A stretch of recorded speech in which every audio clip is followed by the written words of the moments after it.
ಬಾಗಲಕೋಟೆ ಜಿಲ್ಲೆಯ ಜಮಖಂಡಿ ತಾಲೂಕಿನ ಹುಣ್ಣೂರು ಗ್ರಾಮದ ಸರ್ಕಾರಿ ಪ್ರೌಢಶಾಲೆಯಲ್ಲಿ ಸಾಂಸ್ಕೃತಿಕ ವೇದಿಕೆಯ ಉದ್ಘಾಟನಾ ಸಮಾರಂಭ ಯಶಸ್ವಿಯಾಗಿ ಜರುಗಿತು.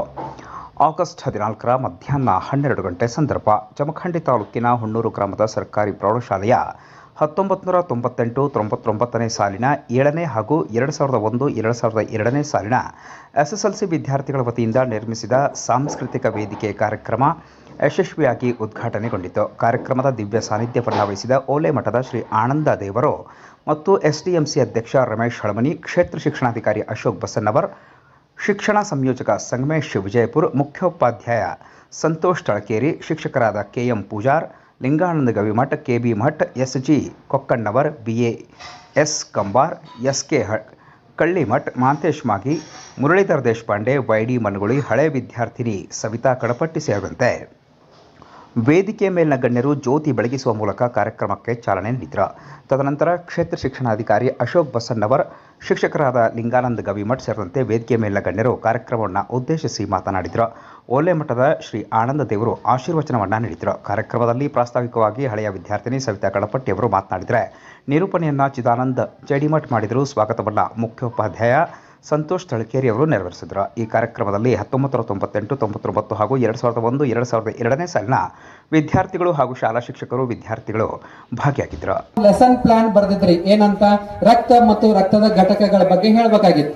ಏನ್ ಬರೆದಿದ್ದ? 1ನೇ ಕ್ವಶನ್, ಮಕ್ಕಳೇ ನೀವು ದಾರಿಯಲ್ಲಿ ಹೋಗುವಾಗ ಅಪಘಾತವಾಗುತ್ತದೆ, ಆಗ ಏನಾಗುತ್ತದೆ ಅಂತ ಬರೆದಿದ್ದ. ಗಾಯವಾಗುತ್ತದೆ ಎಂದು ವಿದ್ಯಾರ್ಥಿಗಳು ಹೇಳುತ್ತಾರೆ. 98, 99ನೇ ಸಾಲಿನ ವಿದ್ಯಾರ್ಥಿಗಳು ಹಾಗೂ 2020, 21ನೇ ಸಾಲಿನ ವಿದ್ಯಾರ್ಥಿಗಳು ಒಂದು ಇಲ್ಲ ನಮಗೆ 1 ನಂಬರ್ ಎಷ್ಟು ಕೊಟ್ಟಿರಿ, ಯಾರೆಲ್ಲ ಕಲ್ತಿದ್ದಾರೆ, ನಾವು ಏನಾದರೂ ಒಂದು ಕಾರ್ಯಕ್ರಮ ಮಾಡ್ತೀವಿ ಅಂತ ಹೇಳಿದ್ದಾರೆ. ಯಾವ ಕಾರ್ಯಕ್ರಮ? ಇದು ಮಂಟಪ ಮಾಡ್ತೀವಿ, ಸಾಂಸ್ಕೃತಿಕ ಮಂಟಪ ಅಂದಾಗ, ಇಲ್ಲ ಅದನ್ನು ಕೊಡ್ಲಿಕ್ಕಾಗಲ್ಲ, ಬಟ್ ನೀವು ಮಾಡಿ, ನಿಮ್ಗೆ ಏನು ಸಪೋರ್ಟ್ ಬೇಕು ಕೊಡ್ತೀವಿ ಅಂತ ಹೇಳಿ ಅವರು ಸಹಕರಿಸಿದ್ದಾರೆ. ಅವ್ರು ಹೇಳಿರ್ತಕ್ಕಂಥ ಒಂದು ಪ್ರೇರಣೆಯಿಂದ ಆಮೇಲೆ ಸಂತೋಷ ತಳಕೇರವ್ರು ಬಂದ್ಮೇಲೆ ಅವರು ಅದಕ್ಕೆ ಕೈ ಜೋಡಿಸಿ ಇವರೆಲ್ಲರೂ ಒಂದು ಸಹಕಾರ ತಗೊಂಡು ಇವತ್ತು ಅಂದಾಜು 2.5 ಲಕ್ಷದಷ್ಟು ಖರ್ಚು ಮಾಡಿ ನಿಮ್ಮೆಲ್ಲರಿಗೂ ಒಂದು ಸಾಂಸ್ಕೃತಿಕ ಭವನವನ್ನ, ವೇದಿಕೆಯನ್ನ ಒದಗಿಸಿಕೊಟ್ಟಿದ್ದಾರೆ.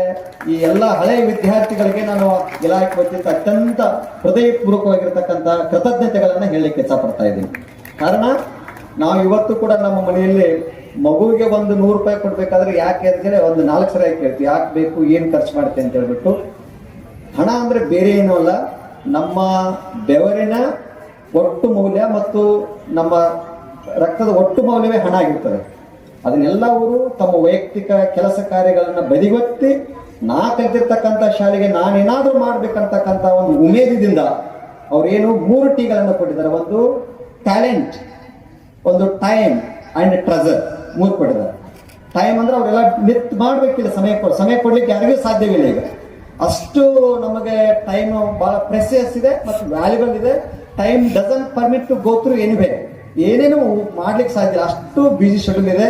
ಅಂತಕ್ಕಂಥ ವಿದ್ಯಾರ್ಥಿಗಳು ಅದನ್ನ ಸದುಪಯೋಗ ಪಡಿಸಿಕೊಂಡು ತಮ್ಮ ಜೀವನದಲ್ಲಿ ಮೇಲೆ ಉತ್ತುಂಗಕ್ಕೆ ಹೋಗ್ಬೇಕು. ಎಷ್ಟು ಹೋಗ್ಬೇಕಂದ್ರೆ ನಿಮ್ದು ಯೂನಿವರ್ಸ್ ಏನಿದೆ, ಯೂನಿವರ್ಸ್ಗಿಂತ ಬಹಳ ಪವರ್ಫುಲ್ ಶಕ್ತಿ ನಿಮ್ಮ ಹತ್ತಿರ ಇರ್ತದೆ. ಎಷ್ಟು ಪವರ್ ಇರ್ತದೆ ನಿಮ್ಗೆ, ಆ ಪವರ್ ಎಷ್ಟೈತೆ ನಿಮ್ಗೆ ಗೊತ್ತಿರಲ್ಲ. ಆ ಪವರ್ ಅನ್ನ ಬಡಿದೆಬ್ಬಿಸ್ತಕ್ಕಂಥ ಕೆಲಸ ನೀವೆಲ್ಲರೂ ಕೂಡ ಮಾಡಬೇಕು. ಯಾವಾಗ ಮಾಡ್ಲಿಕ್ಕೆ ಸಾಧ್ಯ ಇದೆ ಅಂದ್ರೆ, ನಿಮ್ಗೆ ಓದುವಿನ ಹಸಿವು ಮತ್ತು ನಾಲೆಜ್ ಹಸಿವು ದಹ ಅಷ್ಟಿರ್ಬೇಕು. ಎಷ್ಟಿರ್ಬೇಕಂದ್ರೆ, ಎಷ್ಟು ಓದಿದ್ರು ಸಾಕಾಗಬಾರ್ದು, ಎಷ್ಟು ತಿಳ್ಕೊಂಡ್ರು ಕೂಡ ಸಾಕಾಗಬಾರ್ದು. ಯಾವಾಗ ನಿಮ್ಗೆ ನಾಲೆಜ್ ಬರ್ತದೆ, ನಾಲೆಜ್ ಇಸ್ ಪವರ್ ಅಂತ ಹೇಳ್ತೀವಿ ನಾವು, ಅವಾಗ ನಿಮ್ಗೆ ಗೊತ್ತಿರಲಾರ್ದಾಗನೆ ನಿಮ್ಮಲ್ಲಿ ಒಳಗಡೆ ಒಂದು ಜ್ವಾಲೆ ಸ್ಟಾರ್ಟ್ ಆಗ್ತದೆ. ಕಿಚ್ ಅಂತ ಹೇಳ್ತೀವಿ ನಾವು. ಕಿಚ್ ಯಾವಾಗ ಬರ್ತದೆ ಅಂದ್ರೆ, ಅದು ಹುಲಿ ಹಾಲು ಕುಡಿದ ಹಾಗೆ ಹೇಗೆ ಬರ್ತದೆ, ಆ ರೀತಿ ನಿಮಗೆ ಓದಿದಾಗ ಮಾತ್ರ ಬರಕ್ ಸಾಧ್ಯ. ಇಡತಕ್ಕ ಒಂದು ದಿನ ನನಗೊಬ್ರು ಕೇಳಿದ್ರು ಬಂದ ತಕ್ಷಣ, ಸರ್ ನಿಮ್ಮ ಜೀವನದೊಳಗೆ ಎಂದ ಅತ್ಯಂತ ಖುಷಿಯಾಗಿತ್ರಿ ಅಂತ ಕೇಳಿದ್ರ. ನನಗೆ ನೌಕರಿ ಸಿಕ್ಕಾಗ ಖುಷಿಯಾಗಿತ್ತನ? ಇಲ್ಲ. ನನಗ ಬಡ್ತಿ ಸಿಕ್ಕಾಗ ಖುಷಿಯಾಗಿತ್ತನ? ಇಲ್ಲ. ಮದುವೆ ಆದಾಗ ಖುಷಿಯಾಗಿತ್ತನ? ಇಲ್ಲ. ಎಲ್ಲ ಖುಷಿಗಳಿಗಿಂತ ಮಿಕ್ಕಿದ ಖುಷಿ ಯಾವಾಗ ಆಗಿತ್ತಂದ್ರ, ನಮ್ಮ ವಿದ್ಯಾರ್ಥಿಗಳು ನೀನು ಕಲಿತ ಶಾಲೆಯನ್ನು ಹಿಂತಿರುಗಿ ನೋಡಿದ್ರಲ್ಲ, ಅವಾಗಿಂತದೊಂದು ಭವ್ಯ ಸಾಂಸ್ಕೃತಿಕ ವೇದಿಕೆ ನಿರ್ಮಾಣ ಆಗ್ಲಿಕ್ಕೆ ಸಾಧ್ಯ ಆಯಿತು. ಇವತ್ತಿನ ದಿವಸ ನಮಗೆ ಬಹಳ ಖುಷಿಯಾಗ್ಯದ.